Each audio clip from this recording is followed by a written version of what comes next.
Hi friends, എല്ലാവർക്കും മിഠായി പൊതിയിലേക്ക് സ്വാഗതം. പത്രങ്ങളിലൂടെ പുതിയൊരു എപ്പിസോഡുമായി വന്നിരിക്കുകയാണ്. ഫെബ്രുവരി 10 തൊട്ട് ഫെബ്രുവരി 16 വരെയുള്ള കറണ്ട് അഫയേഴ്സ് ആണ് ഇന്നത്തെ പത്രങ്ങളിലൂടെ ഉള്ളത്. അപ്പൊ ഇന്നത്തെ വളരെ എളുപ്പത്തിൽ നമ്മൾ ആ ചോദ്യങ്ങളിലേക്ക് കടക്കുകയാണ്. ഒത്തിരി റൗണ്ടുകളും ഇല്ല, കാരണം നിബിക്ക് SSLC മോഡൽ എക്സാം നടന്നുകൊണ്ടിരിക്കുന്നു, നിഷാന് LSSന്റെ പരീക്ഷ എത്തിയിരിക്കുന്നു. അതുകൊണ്ട് തന്നെ നമുക്ക് എളുപ്പത്തിൽ വീഡിയോ നിർത്തേണ്ടതുണ്ട്. ആദ്യത്തെ റൗണ്ട് 2 റൗണ്ടുകളേ ഉള്ളൂ. ആദ്യത്തെ റൗണ്ട് പതിവ് പോലെ ഒരു ചിത്രം റൗണ്ടാണ്. ടാബ് നിങ്ങൾക്ക് കയ്യിലെടുക്കാം. നിങ്ങളിലേക്ക് വരുന്ന ചിത്രങ്ങൾ, ആ ഓരോ ചിത്രവും കാണുക. അതുമായി ബന്ധപ്പെട്ട് 2 ചോദ്യങ്ങളായിരിക്കും നിങ്ങൾക്കുണ്ടാകുക. ചിത്രം കിട്ടിയല്ലോ, ആ ചിത്രം സൂക്ഷിച്ചു നോക്കി. ഇന്നത്തെ ആദ്യത്തെ ചോദ്യം, 10 മാർക്കിന്റെ ആദ്യത്തെ ചോദ്യം. ഈ ചിത്രത്തിൽ കാണുന്ന ആളുടെ പേരെഴുതുക. ചിത്രത്തിൽ കാണുന്ന ആളുടെ പേരെഴുതുക. ഇഷാൻ, ഐഡിയ ഒന്നും ഇല്ലേ? ഈ കഴിഞ്ഞ ആഴ്ച പത്രങ്ങളിൽ കണ്ട ഒരു വ്യക്തിയാണ്. വളരെ പ്രശസ്തനായ ഒരു എഴുത്തുകാരനാണ്. അദ്ദേഹത്തിന്റെ കണ്ണാടി നീ ശ്രദ്ധിച്ചല്ലോ അല്ലേ? ഒരു കണ്ണേ ഉള്ളൂ. ഒരു കണ്ണാടിക്ക് എന്തോ ഒരു പ്രശ്നമുണ്ട്. കണ്ടല്ലോ? ഓക്കെ,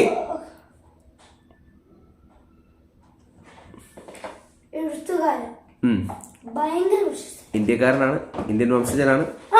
ബുക്കർ പ്രൈസ് കിട്ടിയിട്ടുണ്ട്. ഇതിൽ കൂടുതലില്ല ക്ലൂ. നിബിക്ക് സങ്കടം വരുന്നതുകൊണ്ട് വളരെ വിവാദപരമായ കാര്യങ്ങളൊക്കെ എഴുതിയിട്ടുള്ള വ്യക്തിയാണ്. ഓക്കെ, സമയം കഴിഞ്ഞു. ചിക്കടി ജസ്റ്റ് എഴുതി നോക്കടാ, ഏതെങ്കിലും പേരറിയാമെങ്കിൽ. ഒരൊറ്റ ക്ലൂവും കൂടെ തരാം. ഇന്ത്യയിലെ ഏറ്റവും പ്രശസ്തരായ സിനിമാ താരങ്ങളിൽ ഒരാളുടെ പേരുമായി ബന്ധമുണ്ട്. ചെറിയ ബന്ധം. വല്ലാത്ത അടിപൊളി ക്ലൂവാ. എന്റെ ജീവിതത്തിൽ ഇതുവരെ ഒരു ക്വിസ് മത്സരത്തിൽ കിട്ടിയിരിക്കുന്ന ഏറ്റവും ബെസ്റ്റ് ക്ലൂ. അല്ല, ഞാൻ ദബാങ്ങിലെ നായകൻ എന്നൊന്നും പറഞ്ഞില്ലല്ലോ, അപ്പൊ അതുകൊണ്ട് അത് വലിയ ക്ലൂ ഒന്നുമല്ല. ഓക്കെ, അപ്പൊ തീരുകയാണ്. ഓക്കെ, ആരാണ്? 10 മാർക്ക്. നിഷാനുണ്ടോ? നിബി? സൽമാൻ റുഷ്ദി. സൽമാൻ റുഷ്ദിയാണ്. എനിക്ക് എന്റെ മനസ്സിൽ വിവാദം ചേതൻ ഭഗത്. ചേതൻ ഭഗത്തിന് എന്താടാ വിവാദം? ഇല്ലെന്തോ ഈ അടുത്ത്. സൽമാൻ റുഷ്ദി, ചേതൻ ഭഗത്ത് കാഴ്ചക്ക് ഇതുപോലൊക്കെ തന്നെ ഉണ്ട് കേട്ടോ. കണ്ണാടി ഒന്നും ഇല്ലതേ ഉള്ളൂ, ചെറിയൊരു കഷണ്ടിയും. ചേതൻ ഭഗത്തിനെ കണ്ടാലും. ഓക്കെ, അപ്പൊ സൽമാൻ റുഷ്ദിയെ കണ്ടല്ലോ. ഈ ചോദ്യത്തിന്റെ കൂടെ ഒരു 10 മാർക്കിനുള്ള സ്കോപ്പ് കൂടിയുണ്ട്. അത് ഈ ഒന്നാമത്തെ ചോദ്യത്തിൽ തന്നെ അടുത്ത 10 മാർക്കിനുള്ളത്. ഇദ്ദേഹം കഴിഞ്ഞ ദിവസം ന്യൂയോർക്കിൽ വെച്ച് ഹാദി മത്താറിനെ കണ്ടിരുന്നു. ഹാദി മത്താർ എന്ന വ്യക്തിയെ കണ്ടിരുന്നു. ആരാണ് ഹാദി മത്താർ? അതാണ് കഴിഞ്ഞ ദിവസം പത്രത്തിലൊക്കെ വലിയ വാർത്തയായിട്ട് വന്നത്. ഹാദി മത്താർ ഒന്ന് ഗസ് ചെയ്ത് എഴുതിക്കൂ. ഓക്കെ, ആരാ? ഹാദി മത്താർ സൽമാൻ റുഷ്ദിയെ ആക്രമിച്ച ആള് തന്നെയാണ്. നിബിക്കുട്ടൻ അതായത് ന്യൂയോർക്കിലെ കോടതിയിൽ വെച്ചാണ് അവർ തമ്മിൽ നേരിട്ട് കണ്ടത്. അപ്പോൾ ഓക്കെ, നിബിക്ക് നിഷാനും കിട്ടിയിരിക്കുന്നു 10 മാർക്ക്. നിബിക്ക് വാർത്ത വായിച്ചതാ.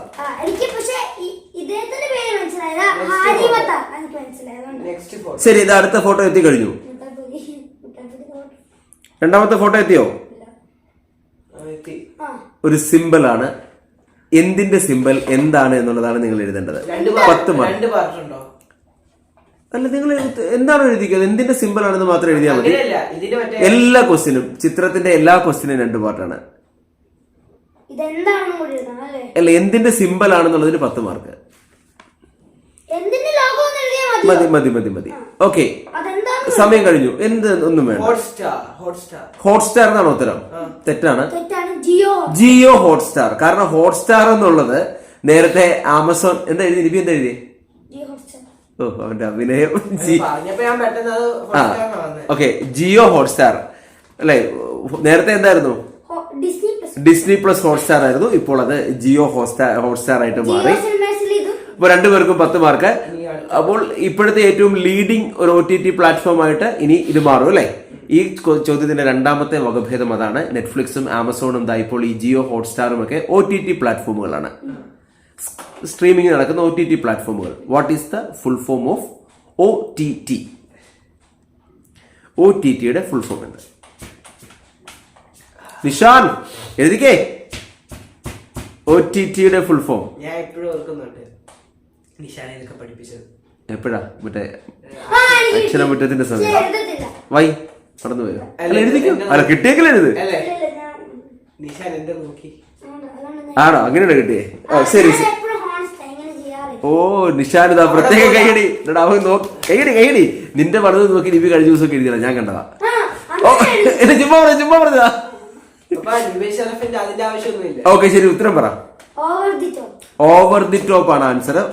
OTT എന്ന് പറയുന്നത് ഓവർ ദ ടോപ്പ് ആണ് ശരിയായ ഉത്തരം. അവിടെ പോലെ നിഷാണ് തെറ്റി. ഹോണസ്റ്റി അല്ല, ഓണസ്റ്റി. സൈലന്റ്. പോട്ടെ. അടുത്തത് ഒരേ സംഭവം തന്നെയാണ്, പക്ഷെ ഞാൻ 2 ചിത്രങ്ങളാണ് ഇടുന്നത്. സംഭവം ഒന്ന് തന്നെയാണ്, നിങ്ങൾക്കൊന്ന് വ്യക്തതയ്ക്ക് വേണ്ടിയിട്ടാണ് 2 ചിത്രങ്ങൾ ഇട്ടിരിക്കുന്നത്. കണ്ടില്ലേ? നിഷാൻ കണ്ട ചിത്രം? 2 ചിത്രങ്ങൾ ഇട്ടിട്ടുണ്ട്. എന്താണ് സംഭവം എന്നാണ് എഴുതേണ്ടത്. അയ്യോ എനിക്ക് മനസ്സിലായ സംഭവം. ഒരു പേര് എഴുതിയാൽ മതിയോ? മതി, ആ പേരിനാണ് പ്രസക്തി. എന്താ സംഭവമെന്നോ ഇവരുടെ ആ ടീമിന്റെ പേരോ എഴുതിയാൽ മതി. എന്തെഴുതിയാലും മാർക്ക്. ചിക്കടി എഴുതിയോ?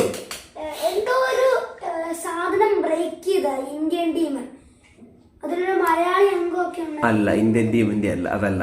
നിബി എന്താ എഴുതി? ഗാനറ്റ്സ്. എന്താ സംഭവം? എന്താ? Woman scuba divers Kerala. അത് ഇന്ത്യയിലെ തന്നെ ആദ്യത്തെ വിമൻ വനിതാ സ്കൂബ ഡൈവിംഗ് ടീമാണ് കേട്ടോ. നമ്മുടെ ഫയർ ആൻഡ് റെസ്ക്യൂ അഗ്നിരക്ഷാ വകുപ്പിന്റെ കീഴിൽ ഏതെങ്കിലുമൊക്കെ ദുരന്ത പ്രദേശങ്ങളിൽ ചാടി ഇറങ്ങി രക്ഷിക്കാൻ വേണ്ടിയുള്ള സ്കൂബ ഡൈവിംഗ് ടീമാണ്, വനിതകൾ മാത്രമുള്ളത്. അതിന്റെ പേരാണ് ഗാനറ്റ്സ്. 10 മാർക്ക് നിബിക്ക്. നിഷാൻ കുഴപ്പമില്ല. ഈ സംഭവങ്ങളെല്ലാം അതല്ല, ഇത് പത്രം, അതുകൊണ്ടാണ് കേട്ടോ ഇപ്പൊ പത്രത്തിലേക്ക് ആക്കി ചോദിക്കുന്നത്. ഒറ്റ ചോദ്യം കൂടി. ഇതിന്റെ കൂടെയുള്ള അഡീഷണൽ ചോദ്യം ഇതാണ്: എങ്ങനെയാണ് ഈ ഗാനറ്റ്സ് എന്ന പേര് വരാൻ കാരണം? നിങ്ങൾ ആ പത്രവാർത്ത കൃത്യമായി വായിച്ചവരാണെങ്കിൽ, പത്രത്തിൽ ഒരു വാർത്ത വരുമ്പോൾ അതിന്റെ ഹെഡിങ്ങും സംഭവം മാത്രം കണ്ടിട്ട് വിടുകയോ അല്ലെങ്കിൽ ഈ പത്രവാർത്തകൾ അവതരിപ്പിക്കുന്ന യൂട്യൂബ് ചാനലുകൾ മാത്രം കാണുകയോ ചെയ്താൽ കിട്ടാത്തൊരു കാര്യമാണ്. പത്രത്തിലെ വാർത്ത വായിച്ചപ്പോൾ അതിനകത്ത് ഉറപ്പായിട്ടും ഉണ്ടായിരുന്നു എവിടെ നിന്നാണ് ഗാനറ്റ്സ് എന്ന പേര് കിട്ടിയത്. വാർത്ത ഒരു പരിധിക്ക് അപ്പുറത്തേക്ക്, കേവലം ഹെഡിങ്ങുകൾക്ക് അപ്പുറത്തേക്ക് വായിക്കുമ്പോഴാണ് പുതിയ രസമുള്ള വിവരങ്ങൾ കിട്ടുക. അത് പഠിച്ച് മത്സരിച്ച് മത്സരങ്ങളിൽ വിജയിക്കാൻ വേണ്ടി മാത്രമല്ല കേട്ടോ, നമ്മളെ വ്യത്യസ്തരാക്കുന്ന അവിടെ ആയിരിക്കും പുതിയ അറിവുകൾ കിട്ടുമ്പോഴാണ്. പറഞ്ഞോ, അറിയോ എന്താണ് ഗാനറ്റ്സ്? ഗാനറ്റ്സ് ഒരിനം കടൽ പക്ഷികളാണ്. വളരെ ആഴത്തിലേക്കൊക്കെ മുങ്ങാങ്കുഴിയിട്ട് പോകാൻ ശേഷിയുള്ള ഒരുതരം കടൽ പക്ഷികളാണ് ഗാനറ്റ്സ്. അവിടെ നിന്നാണ് ഈ പേര് കിട്ടിയത്. എന്താ നിഷാൻ, അതും അറിയാമായിരുന്നോ? അത് വായിച്ചായിരുന്നോ? ശരി. എങ്കിൽ ഈ ചിത്രങ്ങളുമായി ബന്ധപ്പെട്ട് നിങ്ങൾക്ക് ഇപ്പൊ ഓൾറെഡി എത്ര പടങ്ങൾ കിട്ടി? 3 ചിത്രങ്ങൾ കിട്ടി. ഇനി 2 ചിത്രങ്ങൾ കൂടിയേ ഉള്ളൂ. ഒരു കടൽ പക്ഷി എഴുതിയായിരുന്നോ? ഓക്കെ. ഇതാ അടുത്തത് ചിത്രം എത്തിക്കഴിഞ്ഞു. സംഭവം കിട്ടിയില്ലേ? ചിത്രം എന്താണ്, എന്തിന്റെ ചിത്രമാണ് എന്നുള്ളതാണ് നിങ്ങൾ എഴുതേണ്ടത്. ഓർക്കുക, നേരത്തെ നിഷാൻ പറഞ്ഞതുപോലെ ഫെബ്രുവരി 10 മുതൽ 16 വരെയുള്ള കറണ്ട് അഫയേഴ്സ് ആണ്. വളരെ പ്രധാനപ്പെട്ട എന്തോ ഒരു സംഭവത്തിന്റെ, ബാംഗ്ലൂരിൽ നടന്ന ഒരു ക്ലൂ കൂടെ തരാം. ഈ വീക്കിൽ ബാംഗ്ലൂരിൽ നടന്ന ഒരു സംഭവത്തിന്റെ ചിത്രമാണ്. എന്താണ് സംഭവം എന്നുള്ളതാണ് വേണ്ടത്. എന്താണ് അതിന്റെ പേരാണ് എഴുതേണ്ടത്. നിബിക്കറിയോ? ഇല്ല. നിഷാൻ പറഞ്ഞോ? തേജസ് വിമാനമാണോ? തേജസിന് എന്താ പ്രത്യേകത? തേജസിന് ഈ അടുത്ത് ക്യാപ്റ്റൻ, ഈ എയർഫോഴ്സ് ക്യാപ്റ്റന്. ഓക്കെ. നിഷാന് 10 മാർക്ക്. ആക്ച്വലി എഴുതേണ്ട ഞാൻ ഉദ്ദേശിച്ച ആൻസർ എയ്റോ ഇന്ത്യ 2025 എന്നുള്ളതായിരുന്നു. അതായത് ഇന്ത്യ, കറക്റ്റ് ആൻസർ എന്താ? Aero India 2025. തേജസ് എന്ന് പറയുന്നത് ഇതിനകത്ത് വളരെ നിർണായകമായ ഒരു കാര്യമാണ് നിഷാൻ പറഞ്ഞത്. അതുകൊണ്ട് നിഷാന് മാർക്കുണ്ട്, 10 മാർക്കുണ്ട്. രണ്ടാമത്തെ ചോദ്യം അത് തന്നെയാണ്. അല്ല, അതല്ല, ലൈറ്റ് കോമ്പാക്ട് എയർക്രാഫ്റ്റ് ആണ് തേജസ്. ആ തേജസിലെ പ്രത്യേകത ഇന്ത്യയുടെ എയർ ചീഫ് മാർഷലും ഒപ്പം ചീഫ് ഓഫ് ആർമി സ്റ്റാഫും, ആർമിയുടെയും എയർഫോഴ്സിന്റെയും ചീഫുകൾ ഒരുമിച്ച് ആ തേജസ് വിമാനത്തില് വന്നു, ഫ്ലൈ ചെയ്തു. അതൊരു ചരിത്ര സംഭവമായിരുന്നു. എനിക്ക് അപ്പോൾ ഇതിനൊരു ഉത്തരം വേണ്ടത്, ഇന്ത്യയുടെ ആർമി ചീഫ് ഉണ്ട്, ഇന്ത്യയുടെ എയർഫോഴ്സ് മാർഷൽ, ഇത് 2 പേരുടെയും പേര് നിങ്ങൾക്ക് എഴുതാം. ഒരാളുടെ പേര് ശരിയാണെങ്കിൽ പോലും 10 മാർക്കാണ്. ആരാണ് ഇന്ത്യയുടെ എയർ ചീഫ് മാർഷൽ, ആരാണ് ഇന്ത്യയുടെ ചീഫ് ഓഫ് ആർമി സ്റ്റാഫ്?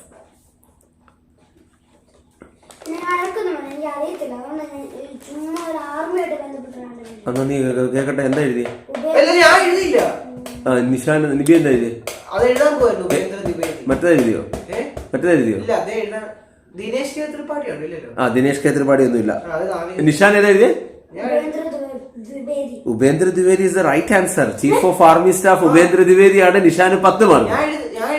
എഴുതിയില്ലെങ്കിൽ എഴുതാനുള്ള സമയം അത്യാവശ്യം സമയം കിട്ടിയായിരുന്നല്ലോ. സോ അൺഫോർച്ചുനേറ്റ്ലി നിബി നിനക്ക് ഉത്തരം അറിയാമെങ്കിൽ അതിന് കയ്യടിയുണ്ട്. 20 മാർക്ക്. 20 മാർക്ക് നിഷാന്. ഓക്കെ, ഫസ്റ്റ് റൗണ്ട് അവസാനിച്ചു. ആകെ എത്ര മാർക്ക്? 5 സോറി, ഇത് 5ാമത്തെ ചോദ്യം നിങ്ങളിലേക്ക്. ക്വിസ് മാസ്റ്റർക്ക് ഒരു ആവേശം കൂടി പോയി.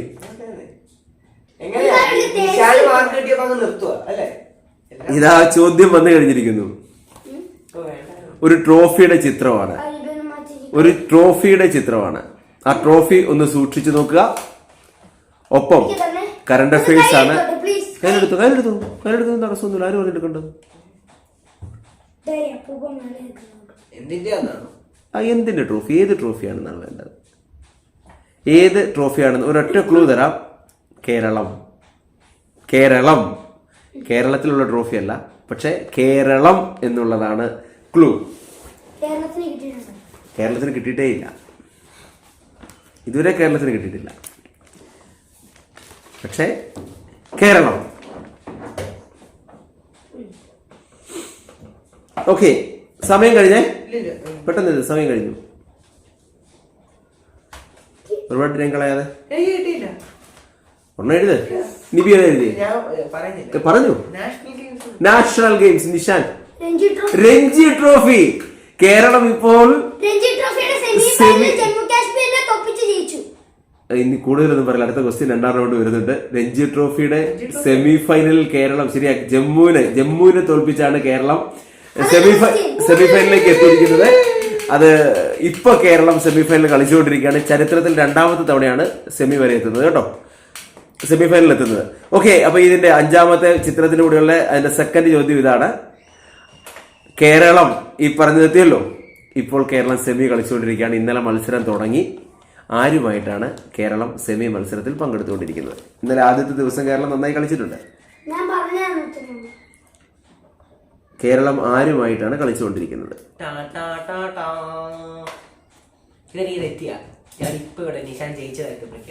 ശരി, നിഷാൻ എഴുതിയോ? ഉത്തരം എഴുതിയോ? നിവിയുടെ ഉത്തരം എന്താ? നിഷാൻ ഉത്തരം പറഞ്ഞു. ജമ്മുവിനെ തോൽപ്പിച്ചല്ലേ സെമിയിൽ വന്നത്? Gujarat is the right answer. Nishan, എടാ ഇന്നത്തെ പത്രം നീ കണ്ടില്ലല്ലേ? കഴിഞ്ഞ ആഴ്ചത്തെ മത്സരമായിരിക്കും, പക്ഷെ പത്രം വായിക്കേണ്ട ദിവസം വായിക്കണം. അതെന്തല്ലേ വേണ്ട, അത് വേറെ. അത് കഴിഞ്ഞ ആഴ്ച. ഓക്കെ, മതി. മാർക്ക് പറ, 2 പേരുടെ മാർക്ക് പറ.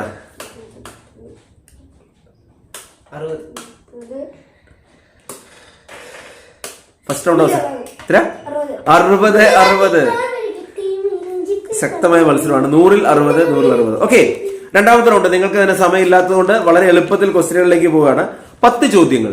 ഇത്തവണത്തെയും പ്രത്യേകത നോക്കിക്കേ. ആകെ ഈ 2ാം റൗണ്ടിലും 10 ചോദ്യങ്ങളാണ്. ഡയറക്റ്റ് ചോദ്യങ്ങളാണ്. ഓരോ ചോദ്യത്തിനും 20 മാർക്ക്. കാരണം 20 മാർക്കിന്റെ ചോദ്യമല്ല, എല്ലാ ചോദ്യത്തിനും 2 പിരിവുകളാണ്.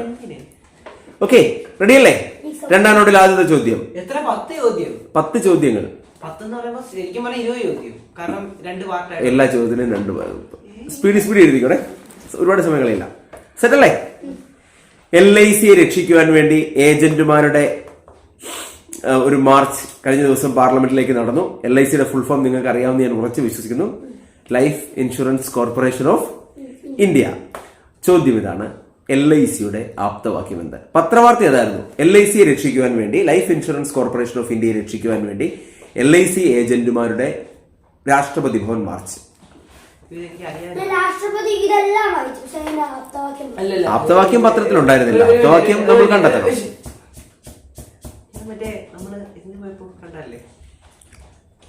ഇത് റാപ്പിഡ് ഫയർ പോലാണ്, അധികം സമയം തരില്ല. ഓക്കെ, കഴിഞ്ഞു. നിനക്ക് ഉത്തരവുണ്ടോ? ഉത്തരവുണ്ടോ? നിഷാനുണ്ടോ? യോഗക്ഷേമം വഹാമയം എന്നുള്ളതാണ്. യോഗക്ഷേമം വഹാമയം. 2ാമത്തെ ചോദ്യം, അതിന്റെ കൂടെയുള്ളത് LICയുടെ ഹെഡ് ക്വാർട്ടേഴ്സ് എവിടെയാണ്? ലൈഫ് ഇൻഷുറൻസ് കോർപ്പറേഷൻ ഓഫ് ഇന്ത്യയുടെ ഹെഡ് ക്വാർട്ടേഴ്സ് എവിടെയാണ്? Please spell down. സ്ഥലം മാത്രം. ഹൈദരാബാദ്. തെറ്റായ ഉത്തരം Mumbai. Financial capital of India എന്ന് പറയുന്നത് മുംബൈയാണ്. ഇന്ത്യയിലെ പ്രധാനപ്പെട്ട സാമ്പത്തിക സ്ഥാപനങ്ങളുടെ എല്ലാ ഹെഡ്ക്വാർട്ടേഴ്സ്. അതിനേക്കാൾ എല്ലാം ഉപരിയായിട്ട് നിങ്ങൾ ഓർക്കുക, നമ്മുടെ സിനിമ കണ്ടു പഠിക്കാമിൽ ലക്കി ഭാസ്കർ സിനിമയുമായി ബന്ധപ്പെട്ടതിൽ ആദ്യത്തെ ചോദ്യം ഇതായിരുന്നു, മണി ക്യാപിറ്റൽ ഓഫ്. ഓക്കെ, അടുത്തത് രണ്ടാമത്തെ ചോദ്യം. JK റൗളിങ്ങിന്റെ ഹാരി പോട്ടർ സീരീസ് ഒരിക്കൽ കൂടി കഴിഞ്ഞ ആഴ്ച പത്രങ്ങളിൽ വാർത്തകളിൽ വന്നു. മറ്റൊന്നുമല്ല, ഹാരി പോട്ടറിലെ ആദ്യത്തെ ബുക്ക് ആദ്യമായിട്ട് 500 പ്രിന്റ് എടുക്കുന്നത്. ആ പ്രിന്റിൽ ഒരു ബുക്ക് ഒരു മനുഷ്യൻ അയാൾ തന്റെ പഴയ ബുക്കുകൾ കളയാൻ വേണ്ടി വെച്ചപ്പോൾ അതിന്റെ കൂടെ ഉണ്ടായിരുന്നു. അപ്പൊ ആ ബുക്ക് പെട്ടെന്ന് മറ്റൊരാൾ ഐഡന്റിഫൈ ചെയ്ത് ലേലത്തിൽ വെച്ച് വലിയ തുകയ്ക്ക് പോയി. അതായിരുന്നു വാർത്ത. ചോദ്യം ഇതാണ്, ഏതാണ് JK റൗളിങ്ങിന്റെ ഹാരി പോട്ടർ സീരീസിലെ JK റൗളിങ്ങിന്റെ ആദ്യത്തെ ബുക്ക് ഏത്? എന്തോ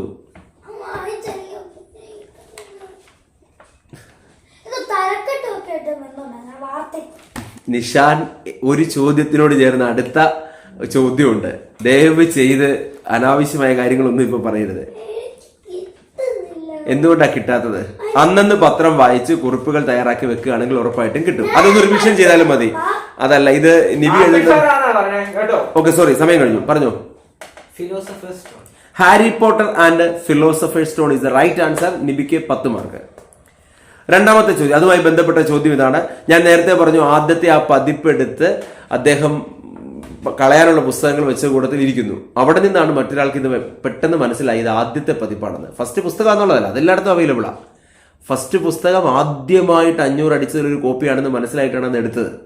എങ്ങനെയാണ് ഇതിലിപ്പോൾ ഐഡന്റിഫൈ ചെയ്യാൻ പറ്റിയത്? ഒരു സംഗതി ഉണ്ട് അതിനകത്ത്. എങ്ങനെയാണ് Harry Potter and Philosopher's stone എന്നുള്ള ആ പുസ്തകത്തിന്റെ ഇത് ആദ്യമായി അച്ചടിച്ച ആദ്യത്തെ 500 കോപ്പിയിൽ ഒന്നാണ് എന്ന് എളുപ്പത്തിൽ മനസ്സിലാക്കാൻ പറ്റിയത്, കണ്ടപ്പോഴേ മനസ്സിലാക്കാൻ പറ്റിയത്?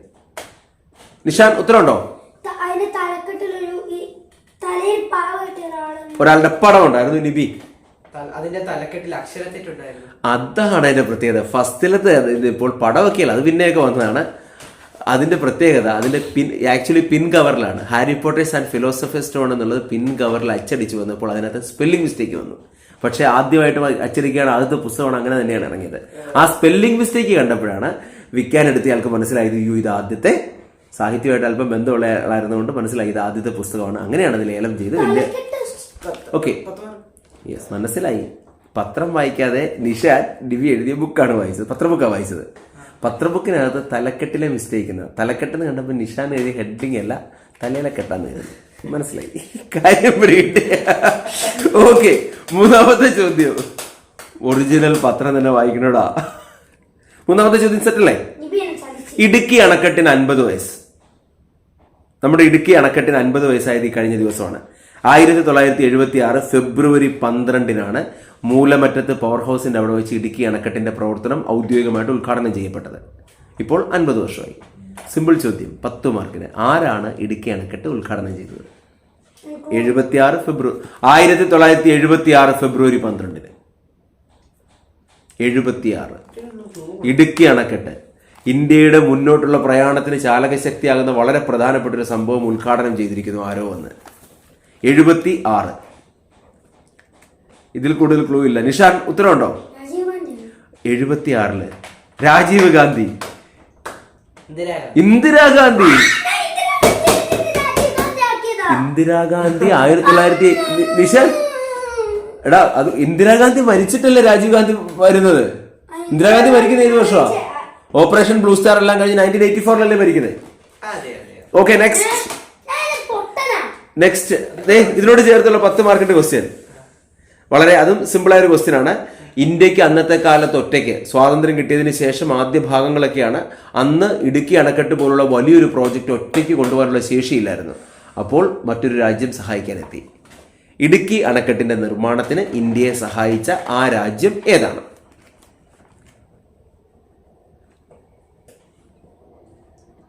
ഏതാ നിഷാൻ എഴുതിയേ?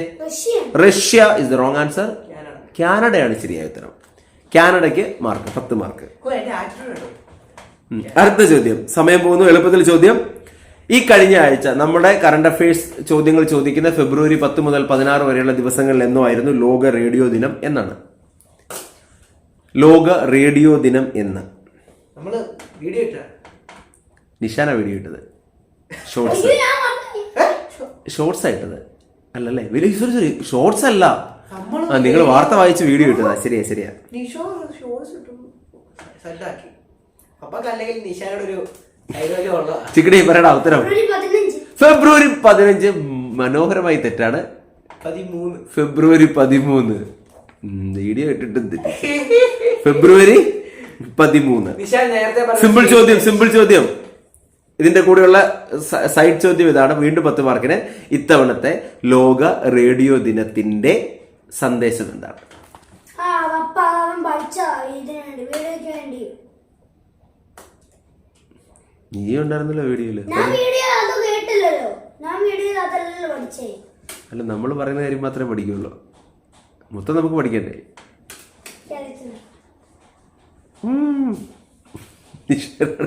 ഉത്തരം പറഞ്ഞോ ലിപി. ക്ലൈമറ്റ് ചേഞ്ച് ആണ് radio. Radio and climate change. ശരിയായ ഉത്തരം റേഡിയോ ആൻഡ് ക്ലൈമറ്റ് ചേഞ്ച് ആണ്. അടുത്ത ചോദ്യം. കഴിഞ്ഞ ആഴ്ചത്തെ നമ്മുടെ കറണ്ട് അഫയേഴ്സ് ക്വസ്റ്റ്യനിൽ മണിപ്പൂരിലെ മുഖ്യമന്ത്രി രാജിവെച്ചതിനെ കുറിച്ച് പറഞ്ഞിരുന്നു, നിങ്ങൾ ഓർക്കുന്നുണ്ട്. ആ രാജിവെച്ചതിന് ശേഷം ഇപ്പോൾ മണിപ്പൂരിൽ പ്രസിഡന്റ് ഭരണമാണ്, രാഷ്ട്രപതി ഭരണമാണ് ഏർപ്പെടുത്തിയിരിക്കുന്നത്. ചോദ്യം: ഇന്ത്യൻ ഭരണഘടനയിലെ ഏത് ആർട്ടിക്കിൾ പ്രകാരമാണ് ഒരു സംസ്ഥാനത്ത് രാഷ്ട്രപതി ഭരണം ഏർപ്പെടുത്തുന്നത്? ഓക്കെ, നിഷാൻ എഴുതിയോ? നിബി എഴുതിയോ? ഏതാ? 356. നിഷാൻ ആർട്ടിക്കിൾ 356 ആണ്. ആ, മാറിപ്പോയോ? ചിക്കടിക്ക് അല്പം പ്രയാസമുള്ള ചോദ്യം തന്നെയാണ്. ഞാൻ ആർട്ടിക്കൽ കണ്ടായിരുന്നു. നിഷാൻ ഓർത്തിരിക്കാൻ അല്പം പ്രയാസമുള്ള ചോദ്യം തന്നെയാണ്. കുഴപ്പമില്ല, വെൽ ട്രൈ, ഗുഡ് ട്രൈ, കുഴപ്പമില്ല. ഇപ്പോഴത്തെ ചോദ്യം ഇതാണ്. ഈ ആർട്ടിക്കിൾ 356 ആദ്യമായി ഇന്ത്യയിൽ പ്രയോഗിച്ചത് എവിടെയാണ്? മണിപ്പൂരിനും ഉത്തർപ്രദേശിനും ഒരു പ്രത്യേകതയുണ്ട്. ഈ രണ്ട് സ്ഥലത്തും ഇപ്പൊ മണിപ്പൂരിൽ ഇപ്പൊ വന്നതോടുകൂടി 10 പ്രാവശ്യം ചെയ്ത് ആർട്ടിക്കിൾ 356 പ്രയോഗിച്ചിട്ടുണ്ട്. ഏറ്റവും കൂടുതൽ മണിപ്പൂർ 11ആയോ? സോറി, മണിപ്പൂർ 11ആയോ? ഇപ്പൊ ഉത്തർപ്രദേശ് രണ്ടാമത് 10 ആയിരിക്കും. അങ്ങനെയാണെങ്കിൽ ആദ്യമായിട്ട് ആർട്ടിക്കിൾ 356 പ്രയോഗിച്ചത് എവിടെ?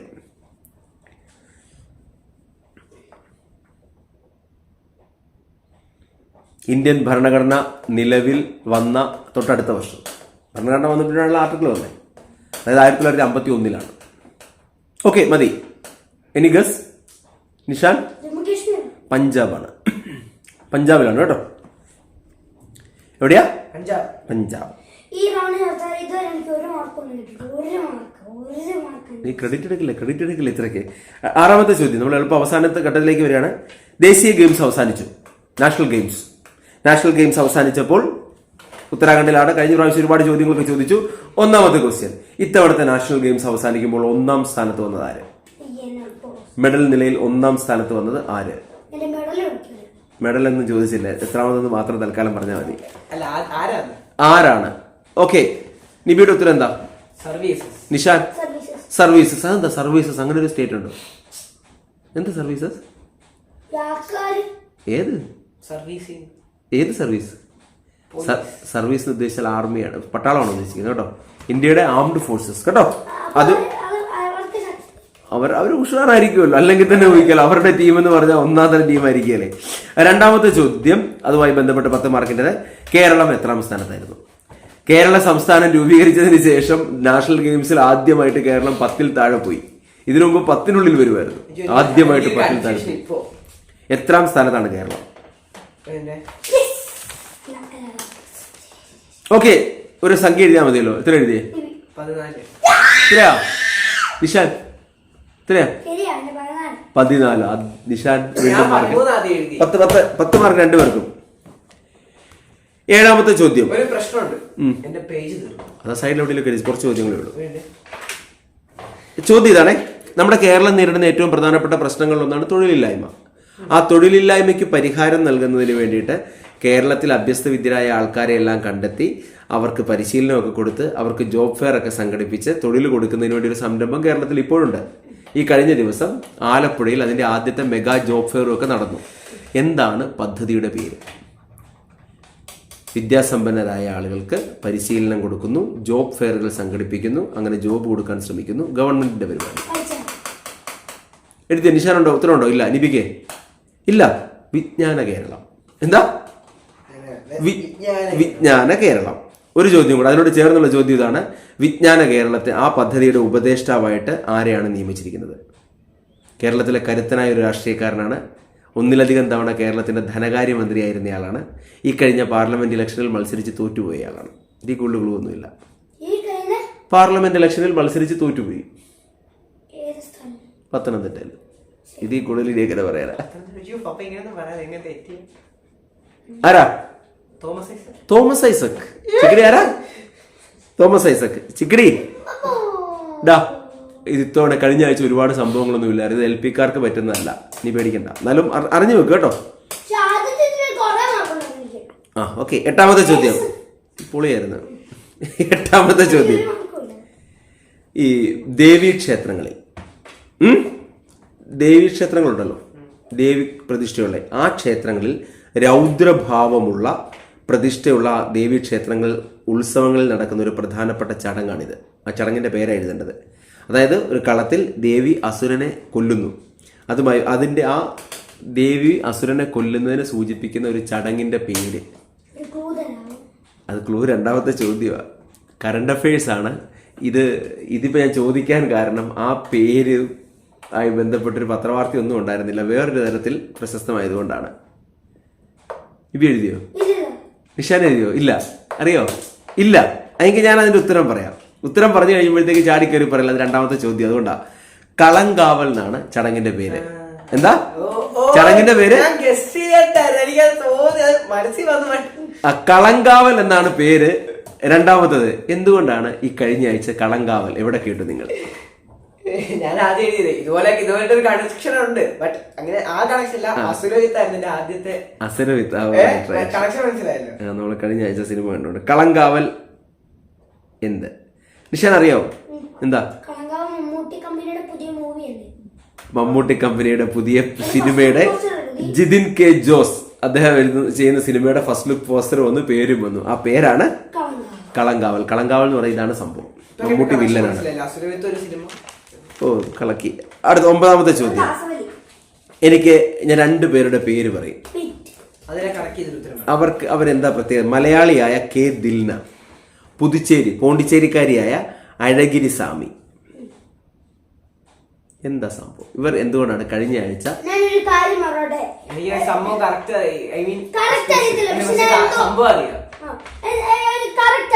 എഴുത് ഞാൻ നോക്കട്ടെ. നിങ്ങൾ എഴുത്. കേദിൽന അഴഗിരി സ്വാമി. ഇനിയിപ്പോ എഴുതുന്നില്ല. നിഷാൻ എഴുതട്ടെ. എന്താ എഴുതുന്നത്? പറഞ്ഞു എന്താ?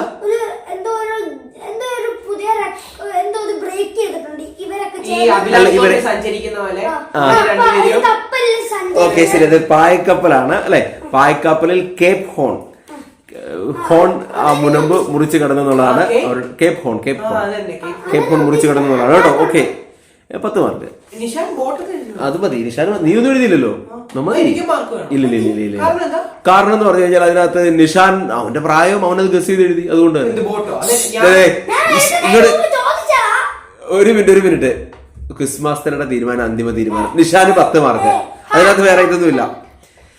2ാമത്തെ ചോദ്യം. അവരൊരു പായക്കപ്പലിലാണ് പോയതെന്ന് പറഞ്ഞല്ലോ. അത് ഇന്ത്യയുടെ നേവിയുടെ പായക്കപ്പൽ തന്നെയാണ്. എന്താണ് അതിന്റെ പേര്? അറിയാമെങ്കിൽ എഴുത്. എനിക്കറിയോ? നിഷാൻ അറിയോ? INS V Tarini. INS V Tarini. താരിണിക്കാണ് മാർക്ക്. ഇവൻ വോട്ട് എഴുതിയപ്പം മറ്റേതിന് മാർക്ക് കൊടുത്ത് ഞാൻ INS V എഴുതി. ഇവിടെ എല്ലാ നേവിയുടെ ഷിപ്പിനും INS വരൂടെ? INS. ലാസ്റ്റ് ചോദ്യം 10 മാർക്കിന്റെ ചോദ്യമാണ്. അതിൽ 10 മാർക്കേ ഉള്ളൂ. കാരണം പറയാം. ഒന്ന്, കഴിഞ്ഞ ആഴ്ച നമ്മൾ ബംഗ്ലാദേശിലെ അതിക്രമങ്ങളെ കുറിച്ചൊക്കെ പറഞ്ഞിരുന്നു, ഫോട്ടോ കാണിച്ചിരുന്നു. ഇത്തവണ അവിടുത്തെ ഇടക്കാല ഗവൺമെന്റ് ബംഗ്ലാദേശിൽ ഇങ്ങനെ നടക്കുന്ന അതിക്രമങ്ങൾ, പഴയ അവാമി ലീഗിന്റെ കെട്ടിടങ്ങളും സ്ഥാപനങ്ങളും ഒക്കെ നശിപ്പിക്കുന്ന അതിക്രമങ്ങളെ അടിച്ചമർത്താൻ വേണ്ടി ഒരു ഓപ്പറേഷൻ സ്റ്റാർട്ട് ചെയ്തിട്ടുണ്ട്. ആ ഓപ്പറേഷന്റെ പേരെന്താണ്? അതാണ് പേര്. ക്ലൂ. ആ ഓപ്പറേഷന്റെ പേരെന്ത്? പൈശാചികതയോടെ തെരുവീതികളിൽ ഇറങ്ങുന്നവരെ വേട്ടയാടി പിടിക്കാൻ ഗവൺമെന്റ് തീരുമാനിച്ചിരിക്കുന്നു.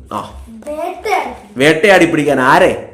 പൈശാചികതയോടെ തെരുവിൽ ഇറങ്ങുന്നത്. പൈശാചി പിശാചുമായി ബന്ധപ്പെട്ടത്. പ്രേതം കിട്ടി. പിശാച് ഇംഗ്ലീഷ് പേരാണ്.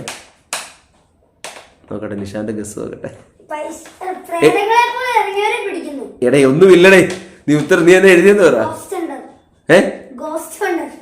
ഓപ്പറേഷൻ ഗോസ്റ്റ് ഹണ്ടർ നീ എന്നെ എഴുതി. Operation ghost busters. Operation ghost busters രണ്ടും പൊട്ടത്തെറ്റാണ്. Operation devil hunt. Operation hunt എഴുതിയിട്ടുണ്ട്. മാർക്കുണ്ടോ? പോടാ. അടുത്ത ലാസ്റ്റ് ക്വസ്റ്റ്യൻ എന്ന് പറയുന്നത് ഇതിന്റെ രണ്ടാമത്തെ ഭാഗം. അത് ഓഡിയൻസിന് വേണ്ടിയുള്ള ചോദ്യമാണ്. ഇതിന് നേതൃത്വം കൊടുക്കുന്ന ബംഗ്ലാദേശിലെ ഒരു ഇടക്കാല ഗവൺമെന്റ് ആണല്ലോ ഈ ഓപ്പറേഷൻ ഡെവിൾ ഹണ്ട് സ്റ്റാർട്ട് ചെയ്തത്. ആ ബംഗ്ലാദേശിലെ ഇടക്കാല ഗവൺമെന്റിന് നേതൃത്വം കൊടുക്കുന്നയാളുടെ പേരാണ് എഴുതേണ്ടത്. അത് ഓഡിയൻസ് എഴുതിക്കോട്ടെ. അപ്പോൾ നമ്മുടെ ഇന്നത്തെ ചോദ്യങ്ങൾ അവസാനിച്ചിരിക്കുകയാണ്. കഴിഞ്ഞ ആഴ്ച ഓഡിയൻസിന് പറഞ്ഞ ചോദ്യങ്ങൾ നിങ്ങൾ ഓർക്കുന്നോ? ഒന്നാമത്തെ ചോദ്യം ചെസ്സിലെ വിംബിൾഡൺ അതായിരുന്നു, ടാറ്റ സ്റ്റീൽ ടൂർണമെന്റ് ആയിരുന്നു. Tata steel tournament. രണ്ടാമത്തെ ചോദ്യം എന്ന് പറയുന്നത് ടൂറിസം മേഖലയിലുള്ള വീടുകൾ, 10 കിലോമീറ്ററുള്ള വീടുകളെ ടൂറിസം കാര്യങ്ങൾക്ക് വേണ്ടി ഉപയോഗമാക്കാനുള്ള ഗവൺമെന്റിന്റെ പരിപാടി കെ ഹോംസ് ആയിരുന്നു. അവസാനത്തെ ചോദ്യം ചാറ്റ് GPT-യുടെ ഉപജ്ഞാതാവ് സാം ഓൾട്ട്മാൻ ആണ് ഇന്ത്യയിൽ വന്നത്. അതിന് ഒരുപാട് പേര് ഉത്തരം എഴുതിയിട്ടുണ്ട്. ഇന്നത്തെ ജയിച്ചതാരാ പറഞ്ഞു? മാർക്ക് പറഞ്ഞു, പെട്ടെന്ന് പറഞ്ഞു. 60, 70, 80, 90, 100, 110, 120, 130, 140, 150, 160, 170. അപ്പൊ ഇന്നത്തെ ചോദ്യത്തിന് എല്ലാവരും ഉത്തരം എഴുതുക. 170. എനിക്ക് 170. നിബിക്ക് 170. നിഷാന്? ഓക്കെ, ഇന്നത്തെ സമ്മാനം നിബിക്ക് കൊടുക്കുന്നതിന് വേണ്ടി നിഷാനെ ക്ഷണിക്കുന്നു. നിഷാൻ ഈ സമ്മാനം നിബിക്ക് കൈമാറുക. എന്നിട്ട് ഏറ്റവും കൂടുതൽ നമ്മൾ ഉപയോഗിച്ചിരിക്കുന്ന സമ്മാനത്തിന് ഒന്നാണ് പഴം. നിഷാനെ കാണുന്നില്ലടാ, ഇരിക്കും. സമ്മാനങ്ങളൊന്ന് എന്തായാലും ഇതുപോലുള്ള വീഡിയോസ് ഒക്കെ ആയിട്ട് ഞങ്ങൾ വീണ്ടും വരുന്നതായിരിക്കും. അതുവരെ ബൈ. സ്നേഹപൂർവ്വം കോട്ടയത്ത് നിന്നും നിഷാനൊപ്പം.